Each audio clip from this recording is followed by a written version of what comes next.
Welcome, ladies and gentlemen, back to Daytona International Speedway. This time for the NRSL Digital Storm Cup Series Corsair duel races. We're starting off with duel race number 1, and your pole sitter for the Daytona 500 is on, of course, the pole. That is Stephen Colon in the number 44 Evernham Petty Chevrolet. And starting to his outside was the fastest of the drivers from the second Q session, Christian Vargas. And I'm once again joined by my man, Vince Freeze. The dual races after an exciting and electrifying qualifying session. We've got a mixture of go homers, a lot in this session, a little bit less in the second one. A lot of rookies, a lot of new faces, new places we talked about throughout the entire weekend so far. It's dual racing. Let's get it on. And like Vince said, we have 13 go home drivers in this dual race, and we have 7 in the second dual race. So what's going to happen is it's still going to be the top 4 go home drivers in each dual race, just to keep things consistent. And then what'll happen with the top 30 in owner points drivers is, since we have 12 of those guys in this race and the other 18 in the other race, obviously there will be some discrepancies about who's starting in what row, but that'll all be figured out after the dual races are over. What'll likely happen is we might have whoever finishes 18th in duel 2 start in 36th instead of one of the go home drivers. Say it with me. Drivers, start your engines.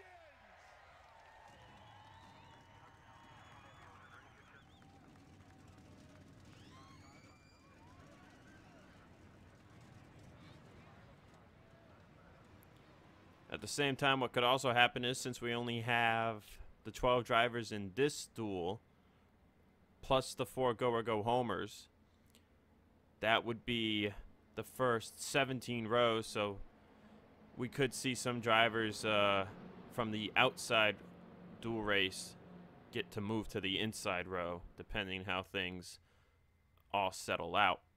But so we've got the list of our go home drivers in order. We know for a fact that Vargas, Hudson, Brock, and Dyer will all make it in on time, regardless of how they do in their dual races.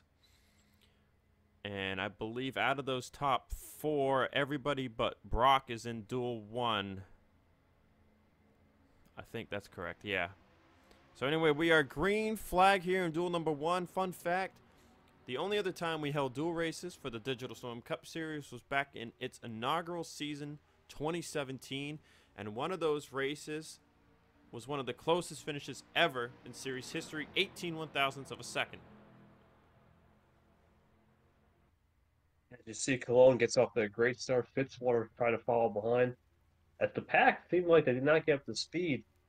Let's see if they'll catch back up. And knowing with this early stages and 3 wide, they will. But right now, Stephen Cologne out front. It looked like Christian Vargas just didn't hit the gas pedal on the green, as the entire first 3 lanes were able to get going. And I mean, Hudson was able to jump to the bottom from his 4th place starting position. Now, if you've seen the races here in the past, you know 3 wide is all fine and dandy, but the second you go 4 wide is things tend to go wrong. It's only a 20-lap dual race, no pit stops required. The main event will be a 50-lap affair on the 3X package that we tested at some tracks last year. You'll see the 3X package for pretty much the entire season in the Digital Storm Cup Series, with the exception of road courses, which will run the 2X package, and of course Pukekohe, which always runs the 1X package. And then down in Jerky Pro, it will be somewhat of the same thing. We'll have mostly Jerky Pro using the 4X package, with some races using 2 or the 3X package. And of course, Pukekohe on the 1X. As Hudson will lead there at the line. So 2 laps down, and we're already 3 wide all over the place, Vince. It's going to be a shuffle pack, but we'll see what happens. We're up 6-3, Sam Young underneath. Gotta look for the draft, too. We talked about side draft and push draft in the qualifying show. It doesn't really apply to 25 car reach by on turn 2 there. We'll see what happens. think it's going to be depending on who can get to the line and where do you want to be on that last lap. Do you want to be second? Do you want to be first? Do you want to be third even? All that and more to come as we enter lap 4. And yeah, you got to remember, like, they are still racing here for a dual win. And, you know, you win this race. If you're not Stephen Colon, you're starting third in the 500. But at the same time, you know, the focus isn't on, you know, finishing top 15 or top 18 or any of that. Because all the drivers top 30 in owners points, you know, they're locked in no matter what. Laura Chung there on the inside line in the 83 Red Bull Toyota, she is locked in no matter where she finishes in this race. So it all comes down to the top 4 go or go home drivers, which right now they're at the start finish line would have been Ferranti, Sam Young, Colt Hudson, and RJ Bishop.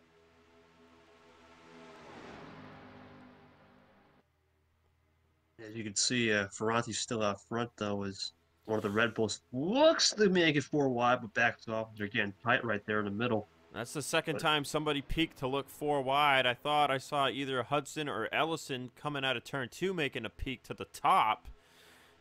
You know, 4 wide, not really recommended here, and I feel like with a 25-car pack in each dual race, we should be able to get through both of these dual races caution-free, but you never know. The top can be really strong.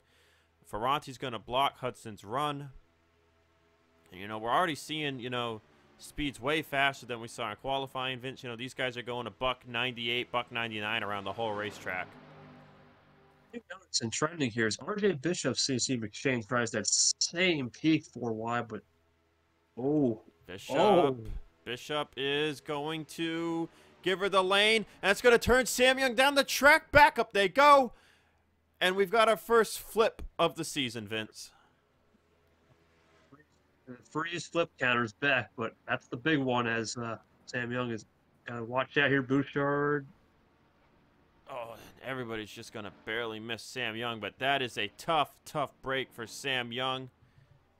Laura Chung, Logan York involved. Nico Tringali's car is destroyed. As Hudson and Ferranti and Ellison's got damage so far up the track. Caution flag is out. We're racing back. I wish it hadn't had to happen, but pretty much the entire pack just got annihilated. It's Daytona, man. I mean, you just have to look at this as a learning experience for those rookies who got taken out, like Chung, for example, and Young even. We'll have to look at the replay a little more in depth. We saw what happened live, but we'll have to see what really happened in depth. I know McShane tried to make it 4 wide, and it was on from there. I mean, and you can just see it, that sidetrack and that effect, the way the wind and the aerospace effect. Yeah, you go.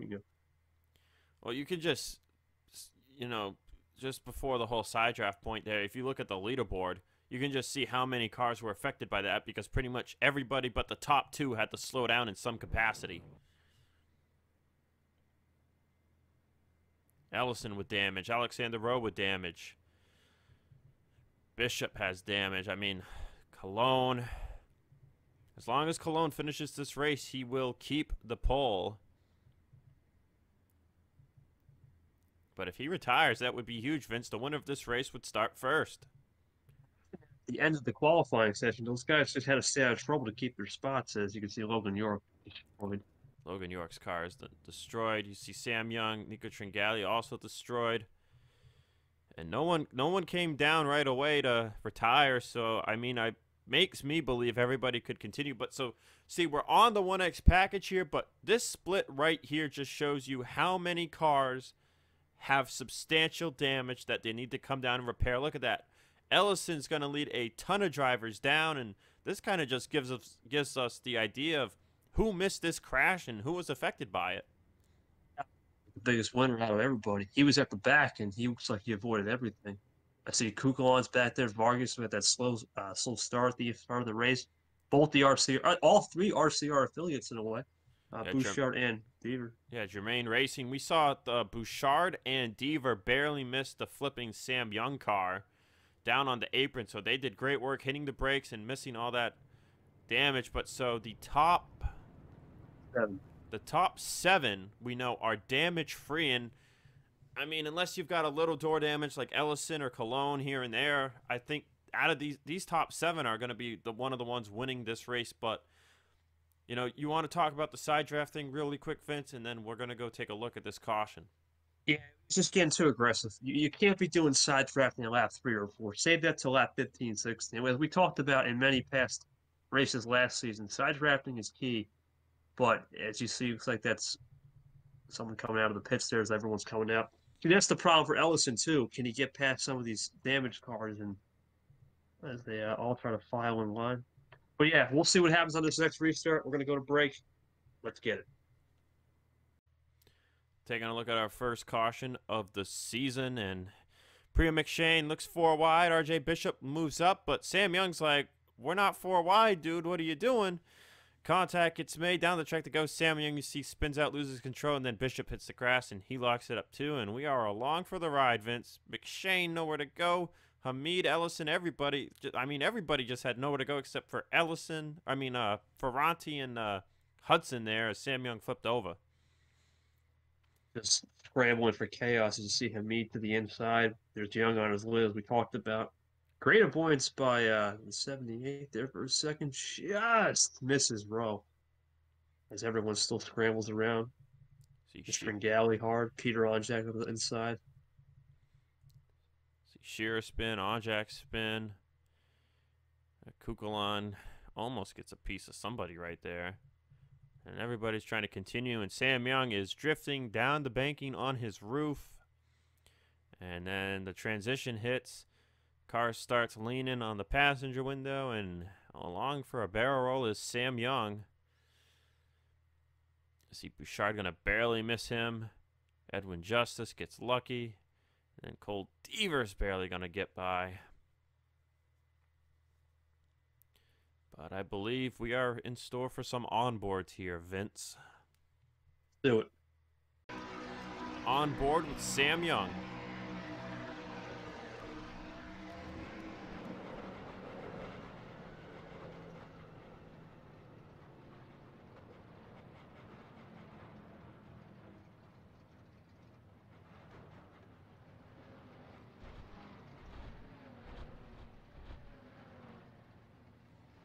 His day is likely over. On board with pole sitter Stephen Colon.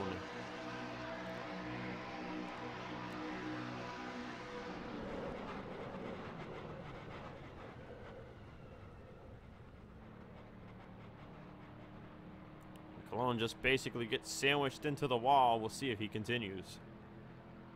Final on board with Nico Tringali.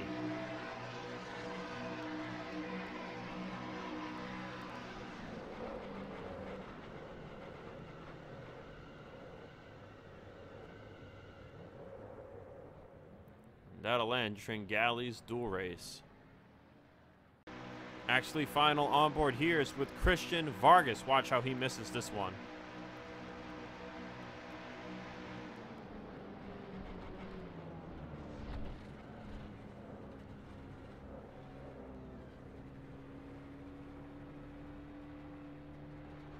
Amazing job by the rookie Christian Vargas. Let's take you back to the restart. Getting ready to go back racing after looking at that massive crash. Logan York, Sam Young, Nico Tringali all out of the race. Now, correction, Sam Young is not a go-or-go-homer. I got that confused because he's a rookie. So Sam Young is all set. He's still going to be locked in, but he will be starting at the back of the field. Everybody else continuing. But obviously, only 7 drivers got away with this, scotch-free. Ferranti's going to lead him back to the green. Now, really quickly, Tringali was 7th out of our go-or-go-homers in qualifying, while Logan York was 12th. So they have a decent chance at getting in on time, but we'll have to see who races in out of the field. So Ferranti leads. He's one of them. Hudson 2nd, Roush 3rd, Vargas 4th. Those are 4 of those drivers right there. We know Scott Roush is lower on the totem pole than York is. So York, I don't think will get to lock in on time as he's not high enough. And that's only if, Roush races his way in there. Ferranti is also down on the list. He is 15th As we go back green, Kukulon will be the first to drop out of line. But so now, Vince, we got to see with 10 laps to go in duel number 1, how many of these guys can actually keep up in the draft? Two things I'm looking at. One, actually three now. One, what's up with Vargas and starts? He seems like he's had a slow restart. Number two. Two is those Germain RCR boys. Can they work together? They seem to have the most numbers here. And number three, like you said, is who is up to speed and who isn't. Is Ferranti still leads. Is Hudson's peaking, though. And it looks like Bouchard actually might have damage because he is falling back. Bouchard did not pit to repair said damage. So a bit of a questionable move, maybe to say the least. Yeah, it's going to pet it now. It's just a 5-car breakaway. Boy, oh boy. And so that really changes the game. Bouchard is 6th on the chart at a go-or-go homer, so he should be safe. Unless none of the top 4 race their way in. Remember, 3 of those 4 are in this race. Vargas, Brock, and Dyer. We see Dyer passing by Bouchard. Vargas is up here at the front in 4th place, as is Hudson, who's in 2nd, going for the lead on Ferrani. As you said, Vince, a 5-car breakaway. Hudson and Ferranti will race side by side as this group is trying to catch up. Yeah, will Kev Shear bring them back to the front? It's about a 1.5-second gap from the front car, but from Kukulon to Shear, it's only about 1.08. I don't know. This is going to be interesting. It seems like Bouchard made a controversial call of the race. I don't know why he didn't bring him in. He's falling like over. Ellison looks like he got too much damage to come back. The 18 as well, damaged in pit. It looks like, or didn't have enough time. Fitzwater. So all of these damaged cars are running at least 190 miles an hour, except for Bouchard. But they are strung out, and they're just kind of trying to keep their foot in it here. It looks like Shearer might have a better shot out of all of these guys at getting back to the front pack, but he has 0 help, and he is just losing time. So I think, as you said, Vince, I think it's going to come down to one of these 5 winning this duel race. With Cologne still in the race, Cologne will keep his pole position as long as he finishes. And it's going to come down to a battle to start 3rd, and then, you know, out of these top 5 drivers, 4 of them are in the go-or-go homer group, so that would be our 4 go-or-go homers from duel 1. 5 guys. I mean, you got a nice mix up there. Hudson and Vargas, who have had no experience. You got Roush up there as well. Then you got Ferranti and Kukulon. What are they going to do? The wily vets of the group in a way. They have something up their sleeve, but right now it's Hudson out front. Vargas looking to follow suit.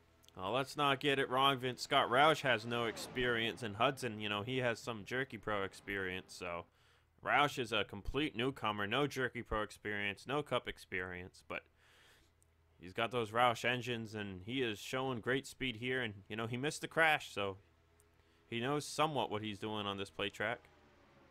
Yeah, it looks like the gap to Kev Shear, as we speculated, is getting increased. And I think he's now falling back to the clutches of that second pack. Yep, there it is. And I just feel like maybe all of these guys just got held up by Bouchard, or they have just such a minor amount of aerodynamic damage that they're just that 1 or 2 mile an hour off the front 5. We should not encounter any lap traffic unless Bouchard's way off the pace. I don't think that's going to happen. So, and this is tough for Shearer because he needs to race his way in, and it doesn't look like he's going to have the chance to do it there. These guys are just drafting away at this point. This is your battle for the win. Who's it going to be? Some rookies? Kukulon, Ferranti? Who's your pick? We'll find out in a couple laps here. Ferranti looks like he'll take us back to the start-finish line and start lap 17. It'll be 4 to go. Ferranti started 2nd in the 500 last year. Didn't do so hot in the Q session this year, so he's trying to at least start 3rd by winning this race. Big Dylan Young, he won the pole last year, and he started 2nd this year. So those guys seem to find a way at Daytona. As Hudson looks underneath Roush second. Hudson has no help, but he's holding even down the back with Scott Roush. Vargas will now jump to the middle. And our spectator camera will be our best friend when it comes to the finishes of these races. See, everybody just can't seem to find a way to draft up to the 48 of Ferranti with 3 laps to go now. We've got a Junior Motorsports car, a Bulldog Motorsports car, a Front Row car, an RCR car, and a Roush Fenway car in the top 5 as Hudson will jump to the inside line of Ferrani. Once again, this is about the 3rd time in the last 7 laps he's made such a move. Now, the key is Ferrari's going to get help in the back with his friends from Vargas and Kukulon and Roush. Will that outside hold? And it looks like, for the most part, they're about to get even. Here comes Vargas, though. He's going to choose the inside. But Kukulon looks a little lower. Kukulon's going to look lower. Vargas is going to hold in line behind Ferranti. As that second pack is now 4 seconds back. 2 laps to go. Hudson takes the lead once again. Can Ferranti fight back again? He has it late in the clear underneath Kukulon. Does he take it? Yes, sir, he does. Here comes Ferranti now sniffing the draft. See, Bouchard has fallen to the back of his pack. Him and Edwin Justice are the slowest of the group from the crash. But, I mean, that crash just took out so many cars. But Ferranti and Hudson side by side for the Duel 1 win. Coming to the white flag. Roush and Kukulon side by side behind them. We go to the white flag. Alex Ferranti will lead us down the final time here at Daytona in Duel 1. What can Hudson do on the outside? This is where we talked about the side draft. Now's the time to play it. And it looks like Hudson's going to use that side draft on Ferranti's left rear. In the 2017 Daytona 500, it came down to 2 cars working against 1 along the top line. We've got a 3v2 here. Down the back straightaway. Hudson's got the push. Can Kukulon get anything to maybe have a shot at this, or is he too far behind? I think Kukulon will decide the winner of this race. I think he's a little too far back, but let's see what. Oh, but Vargas is going to take out. He's going to go on a line for Ferranti. Here we go. It might be one of those classic Daytona finishes. Here we come. Vargas to the inside line. Now pushing Ferranti. Side by side between Ferranti and Hudson to the line. It'll be Colt Hudson winning Duel number 1 in a photo finish.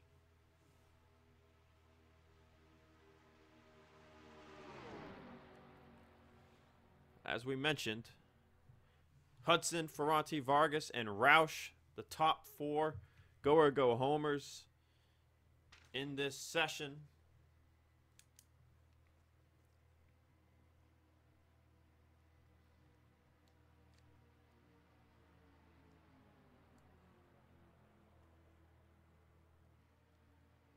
Vince, what'd you think of that finish, man? That finish was epic. It made up for the wreck. And Kev Shear, right? We talked about him trying to race his way in. Let's see what that 7th can do. And I guess the side draft, we talked about that being the start.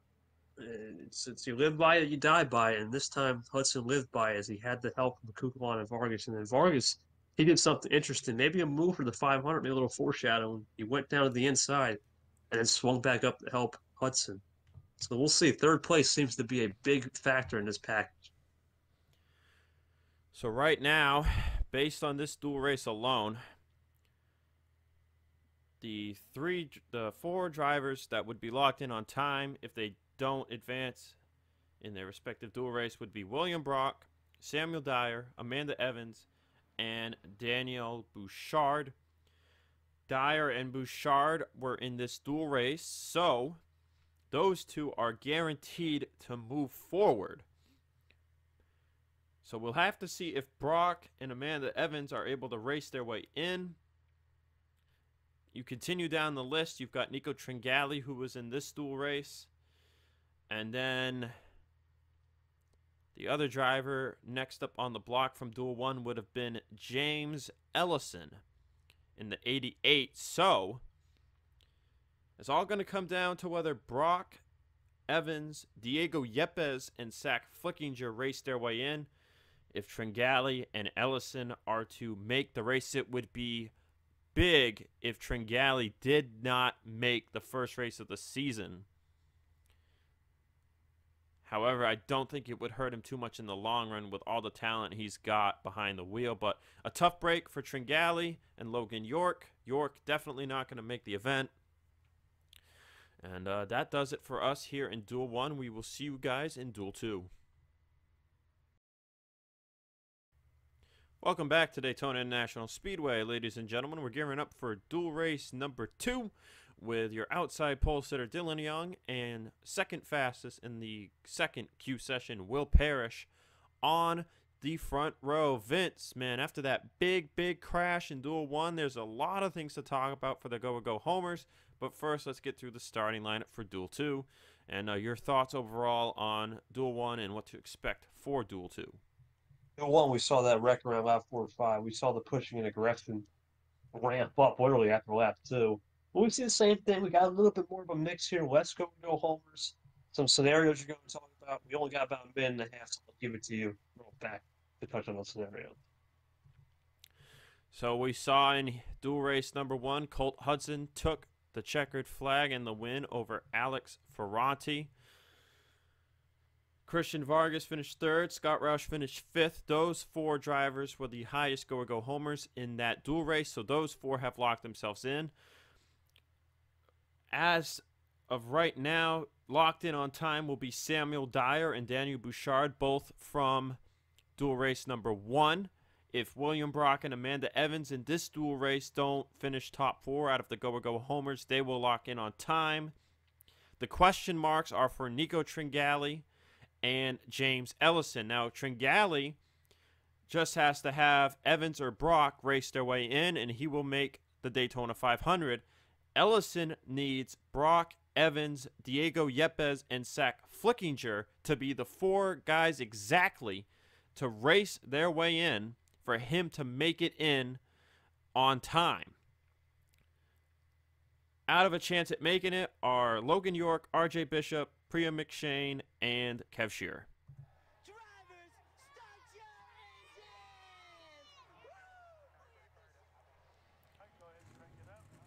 So there we just mentioned again, Logan York, your 2019 Jerky Pro Truck Series champion, is going to miss the first race of the 2021 Cup season. Things just continuing to not go well for Logan York. He got a lot of damage in that crash, and 2020 was not his year at all for a rookie campaign, so things continuing to go bad for him here in 2021. RJ Bishop was kind of half of the cause of that crash. His rookie campaign not getting off to a good start. Priya McShane won a race last year.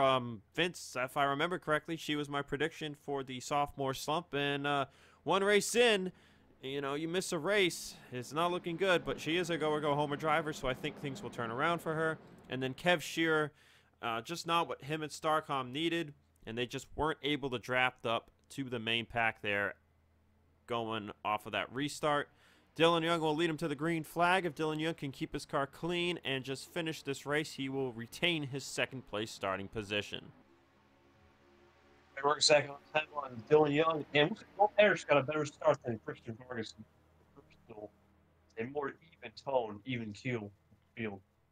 Actually, I'm not really sure. William Brock's going to jump down from the outside line as Dylan Young is now off to a slow start. Draft is just really coming into effect here in duel number 2 as Levi McIntyre will take the lead from 3rd. Amanda Evans up to 5th. So now we mentioned that we have only 8 drivers that are go homers in this duel race compared to the first duel race. So there's a lot more guys just kind of locked in, trying to be the ones to start 3rd, like McIntyre and Jesse Turner, who at one point looked like they were going to be the front row. I'm looking to start 4th, Zach, not 3rd. Still 2. Yeah. Start 4th, I mean. Yeah, right. Starting 4th, not 3rd. But Charles Sanford, you know, would really like to start higher than last because, you know, he started last in this duel race. So Sanford looking to maybe start, I guess, somewhere in the top 20 instead of 38th place. We did mention that we'll have to figure out after this race is over who will drop from the outside lane to the inside lane. Since there were less drivers locked in duel race number 1. Yeah, let's see. But here comes the JGR Alliance on the inside, and the champ Oscar. Inside line is a complete map too.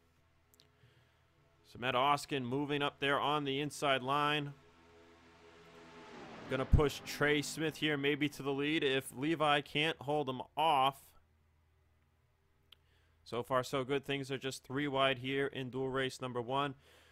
We mentioned William Brock, Amanda Evans, Diego Yepes, and Zach Flickinger. The other go-or-go homers in this dual race include Trey Smith, Landon Smith Jr., Derek Hamill, and Foster Henderson. We're looking for wide back now. Watch that. There we go.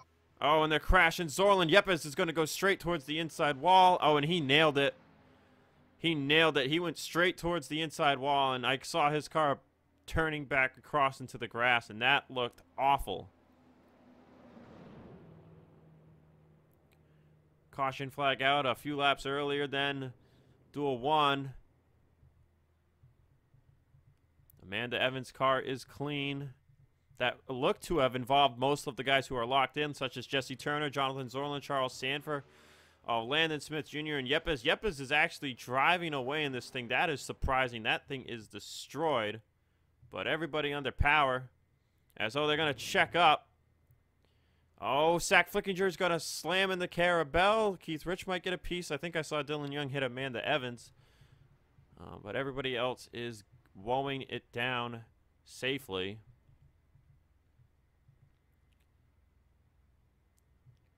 But already a mess in Duel 2, Vince. Yeah, no surprise. Our champion from last year out the front, that Verizon 22 Ford. I looked awful for you, Paz. We'll check a replay on that one. But he somehow drove it away. Let's take a look here and see who is going to come to pit road for damages. As right now, our top go-or-go homers would be Trey Smith, Derek Hamill. I forget if it's Hamill or whatever. I think it's just Hamill or Hamill. I forget which one it is. I think it's Hamill, so I'm just going to start saying Hamill. Hamill is locked in right now, as is Henderson and William Brock. As we saw, Amanda Evans jump to pit road. Nate Rogers with damage. Sanford stays out. Keith Rich, Yepes, Turner, Zorlan, Landon Smith Jr. all down pit road. And we'll go take a look and see what started that caution. Taking a look at what brought out our first caution in dual race number 2. Nate Rogers is going to peek it in there 4 wide on Turner, Yepes, and Zorlan. And, you know, it just never works when you're not completely even with them, Vince. And right there, Nate into Turner, down into Zorlan, who's his teammate. Up the track they go. Turner gets in the Yepes. They look like they're straight here, and then they're going to just keep going back down. Yepes is going to get sent to the inside wall. We'll look at him later. Turner gets spun around here. Zorlan's trying to get it together. At this point, it looks like it's pretty good, but then Zorlan up into Keith Rich. Charles Sanford nowhere to go. And then Keith Rich just comes right across the nose of Landon Smith Jr. and spins him out. And then we saw the stack up that occurred later that got Flickinger and Dylan Young some damage. But you see Yepes comes straight back up the track into the outside wall. And, you know, Turner spun it around, kept it going. And then Zorlan and Sanford, of course, with the damage. But we're going to rewind here really quickly. And you'll just Safe see. to say you Pez had a wild ride. Yes, indeed. So we're going to take a different angle at this. You should see the car come into the shot in a moment. There he is. He's just turning down, accelerating very fast. He's trying to turn right, trying to turn right, trying to turn right. And then, bam! Hard into the inside wall. There's no safer there. It's just a huge, big wall. And then Yepes is going to get really lucky here. Keith Rich is going to have no idea that he's coming back across in the grass. And then Landon Smith spins into him as Yepes bangs the back end off the outside wall. So an insane crash for Yepes. And we'll see if anybody continues from this incident. But let's take an onboard with a driver or two. On board with Charles Sanford.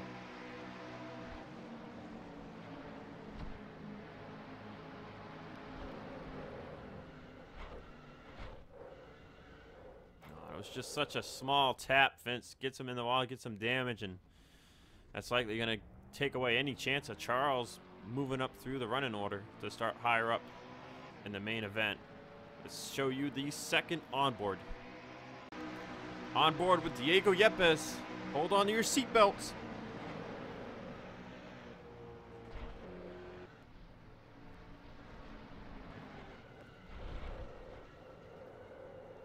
Oh man, and imagine what Yepes felt seeing Keith Rich coming towards him there at the end of that one.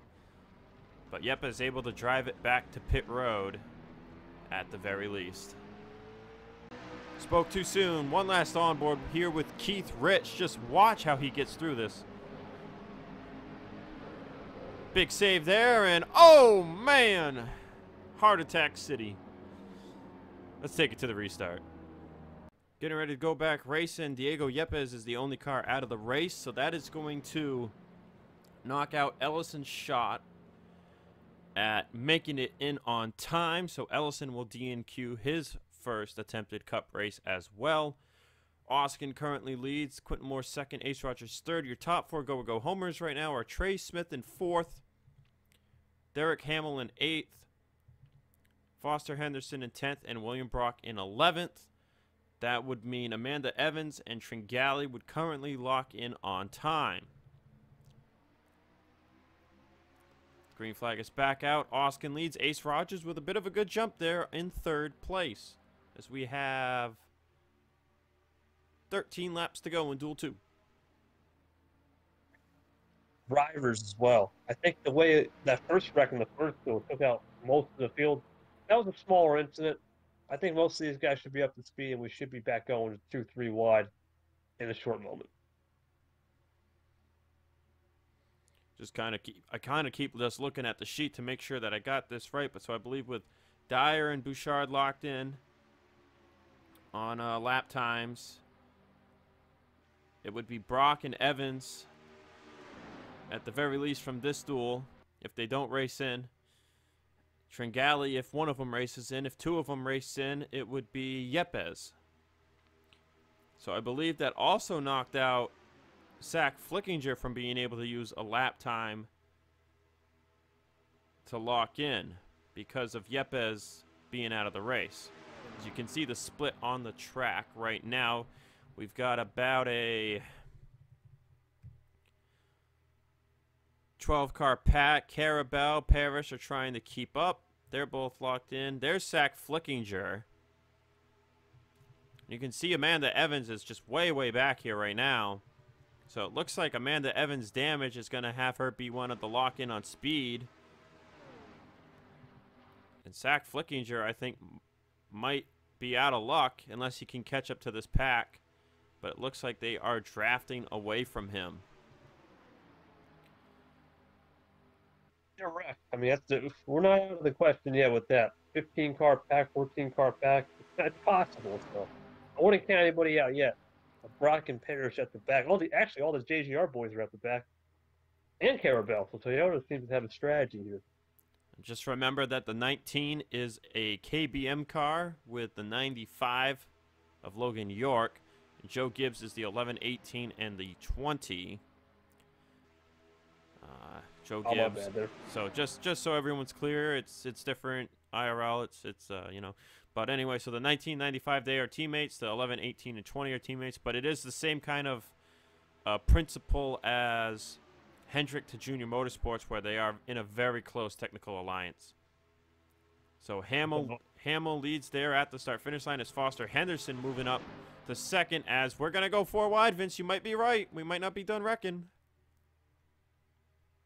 Oh, they're going to squeeze it out, though, and it'll be good. But well, watch turn 4. Turn 1 and 2, usually they can sort it out. Turn 3 and 4 is where we got problems. Brock is just lagging back there.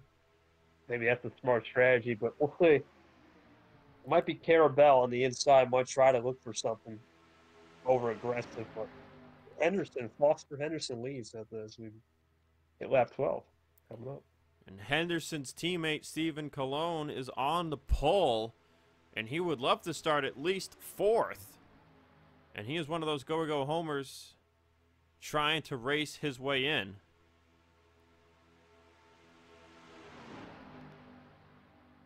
Safe to say Flickinger now needs a wreck as Lane Sanders leads a pack of hungry Toyotas on the bottom line.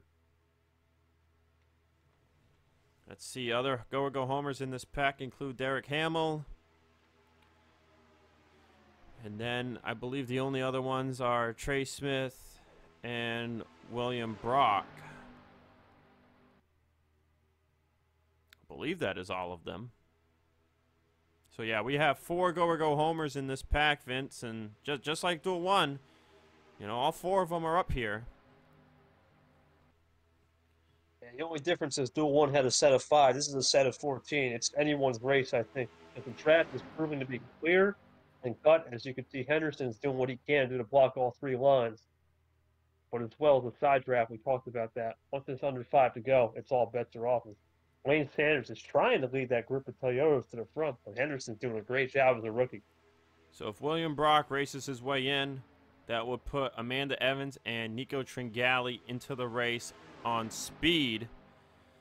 And those would be the last 2 drivers into the Daytona 500. Now, if William Brock, for some reason, if we for some reason do have a crash up here and William Brock gets involved, then it would come down to Brock and Evans locking in on speed.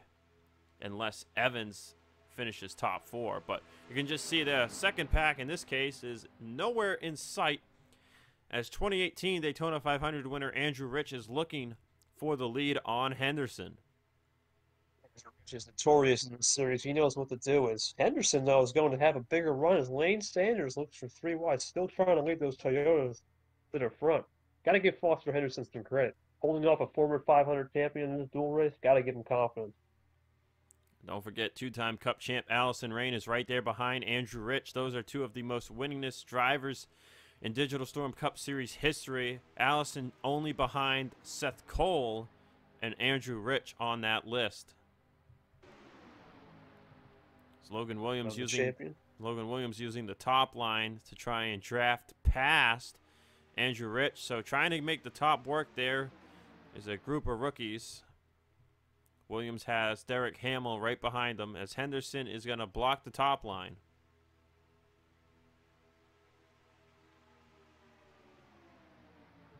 Looking at the back. Stalemate.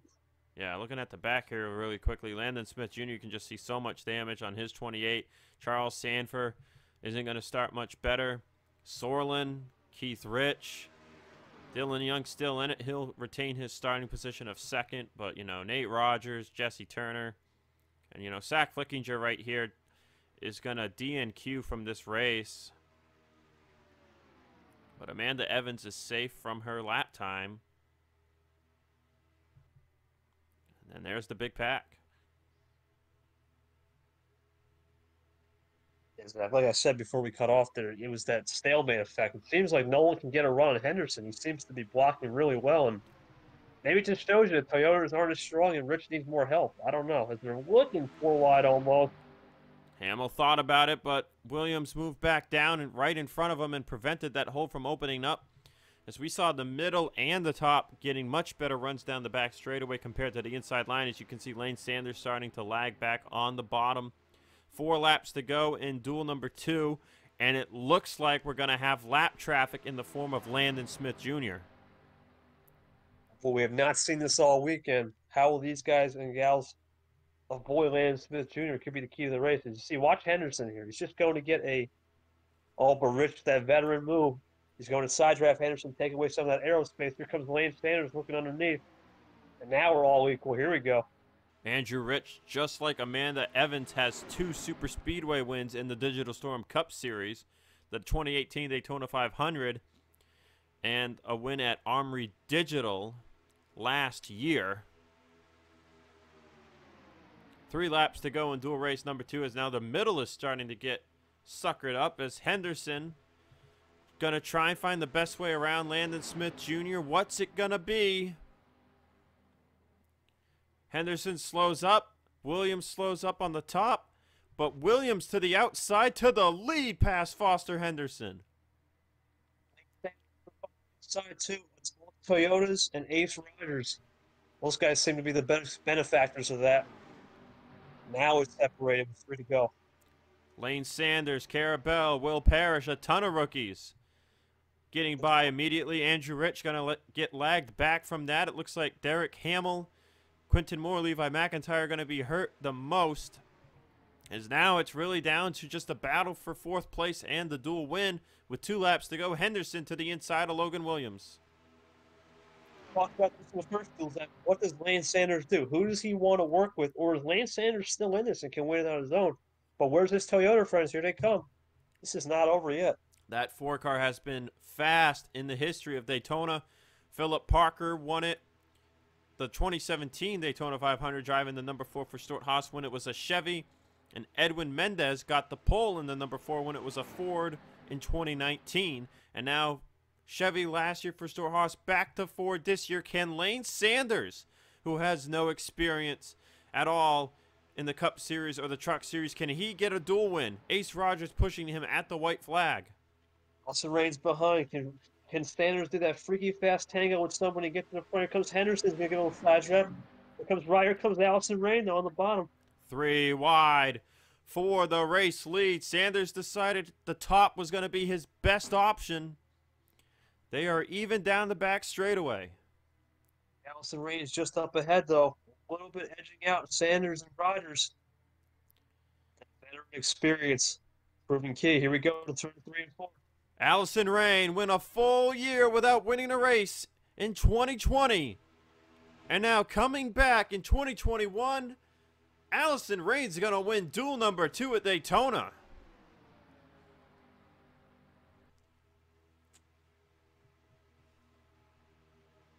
How about that?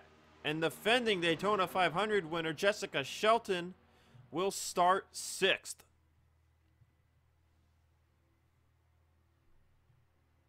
Oh man, Vince. Oh man, oh man. That lap car of Lance Smith Jr. threw a whole wrench. McIntyre never got back up there, and everyone else kind of funneled in line. Just needed one more lap, and it could have got even more interesting. But congrats to Allison Rain. Having a winless drought, that's one way to kick it off right away and prove the critics wrong. Trey Smith will finish 3rd, racing his way in. William Brock 6th, racing his way in. Foster Henderson 9th. And Derek Hamill 13th. Those 4 will race their way in to the main event.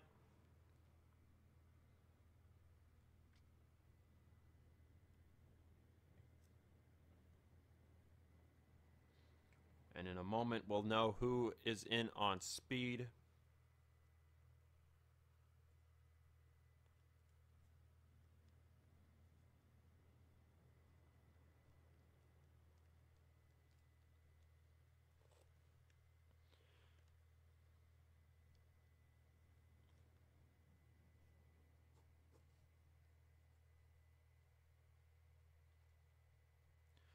So the 4 drivers locked in on speed for the Daytona 500 that will start in the final 2 rows will be Samuel Dyer, Amanda Evans, Daniel Bouchard, and Nico Tringali. So Tringali, in that order, those drivers will start 39th, 40th, 41st, 42nd.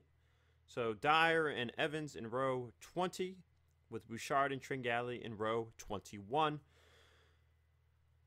Drivers that failed to qualify from this dual race include Diego Yepes, Zach Flickinger, Landon Smith Jr., and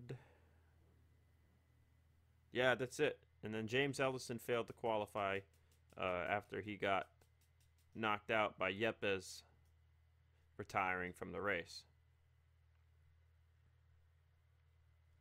Interesting to note that Hamill, Roush, and Henderson were all in the bottom 5 drivers as far as the go or go home order went, and they raced their way in. And out of the top 10, you have Yepes, Flickinger, and Ellison did not qualify.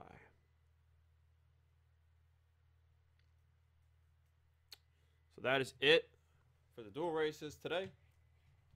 We'll see you guys tomorrow night for the season opening race under the lights here at Daytona for the NRSL Jerky Pro Truck Series. And we'll see who wins that one. Vince, what a great day here for the duels. Beautiful day here at Daytona. And we'll be back under the lights tomorrow. It's been Vince Freeze and Zach Rogers, and we are signing off from the World Center of Racing.